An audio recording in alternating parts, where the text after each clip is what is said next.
Hello everyone, I am Dr. Atmaranjan Das. I am a neurosurgeon working in Bhubaneswar, India. We'll discuss आज हम discuss करेंगे endoscopic spine surgery versus open spine surgery.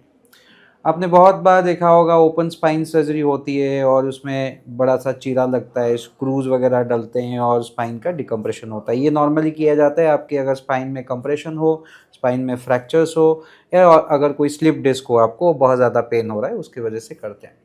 तो question है अभी कौन सा choose करें। ओपन सर्जरी, बहुत लोग बोलते हैं ओपन सर्जरी पूरा बहुत ज़्यादा बोन वर्क हो सकता है, बड़े चीज़ों के लिए आप ओपन सर्जरी कर सकते हो, एंडोस्कोपी छोटी छोटी चीज़ों के लिए कर सकते हो, बट ये ट्रूथ है या उसका कोई डीप थॉट्स है वो डिस्कस करेंगे।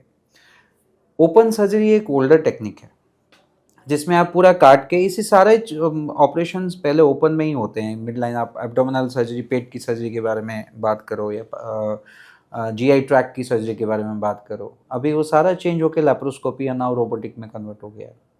पहले सारी चीज़ें जैसे कि आप मसल की सर्जरी हो, बोन की सर्जरी हो, सब ओपन सर्जरी टेक्निक में होते हैं। But then there is a innovation of MIS, minimal invasive surgery. Minimal invasive surgery मतलब छोटे होल से आपको बाहर जैसे सर्जरी का फीलिंग ना हो, उसको मिनिमल इन्वेजिव सर्जरी बोलते हैं। तो हम स्पाइन के बारे में बात करेंगे। अगर स्पाइन में कोई कंप्रेशन होता था, उसको ओपन करके हम स्क्रूज वगैरह डाल के बोन्स, हड्डियाँ वगैरह काट के उसको सर्जरी करते थे। बट प्रॉब्लम क्या हुआ? प्रॉब्लम हुआ कि अगर बैक का जो मसल है वो सबसे इंपॉर्टेंट स्ट्रक्चर है बॉडी का, अगर उसी को ही हम काट देते हैं तो problems will be there, because आपकी बोन मसल स्ट्रेंथ कम हो जाती है। बोन को भी आप एक्सटेंसिवली काटते हो ओपन सर्जरी में, उसके वजह से बोन का भी वीकनेस होता है, उसके वजह से हमने स्क्रू डालना पड़ता है। और स्क्रू अगर आपका बहुत ज़्यादा नंबर्स एक्स्ट्रा मटेरियल आप अंदर डालते हो तो उसमें क्या होता है, उसमें इन्फेक्शन के चांसेस भी रहते हैं। स्क्रू बहुत बड़ी बड़ी स्क्रूज होती हैं, उसके में मेटालोसिस भी होता है। स्क्रू के वजह से एडजेसेंट सेगमेंट डिजीज भी होते हैं कि दोबारा आपको कुछ सालों में ऑपरेशन करने की ज़रूरत पड़ सकती है, क्योंकि बहुत सारे स्पाइनल कॉर्ड और नर्व्स होते हैं।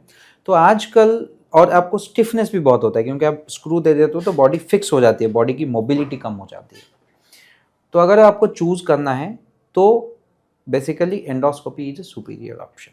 अगर एंडोस्कोपी में देखना होता है तो 4 जनरेशन की एंडोस्कोपी होती है। एक होता है डेस्टेंडो टेक्निक, जो ओपन टेक्निक के मॉडिफिकेशन में डिस्टेंस उसमें एंडोस्कोप जाता है, बट एयर मीडियम सर्जरी, उसमें ब्लीडिंग होने की और कॉर्नर्स देखने में थोड़ी परेशानी होती है, बट एंडोस्कोपिक है, मिनिमल इन्वेजिव सर्जरी।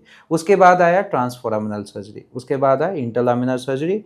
इंटरलामिनर मतलब वो छोटे छोटे कैमरा में करते हैं, बट क्या होता है कि एक ही ट्यूब के अंदर सारा इंस्ट्रूमेंट्स वगैरह जाता है, तो इंस्ट्रूमेंट बहुत छोटी छोटी होती है, तो सर्जरी करने में बहुत लंबा टाइम लगता है। तो आपको एक्सटेंसिव वर्क करने के लिए अगर मल्टी लेवल कैनाल है तो आपको प्रॉब्लम्स होता है।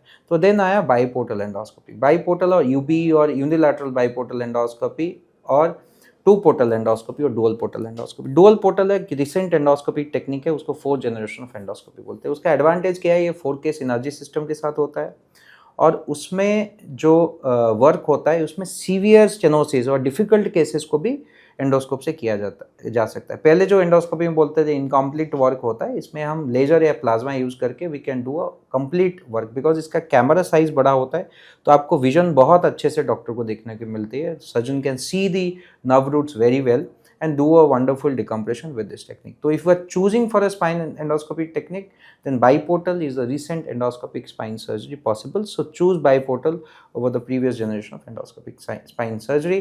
Share with people who are planning to have a spine surgery on their back. Thank you so much.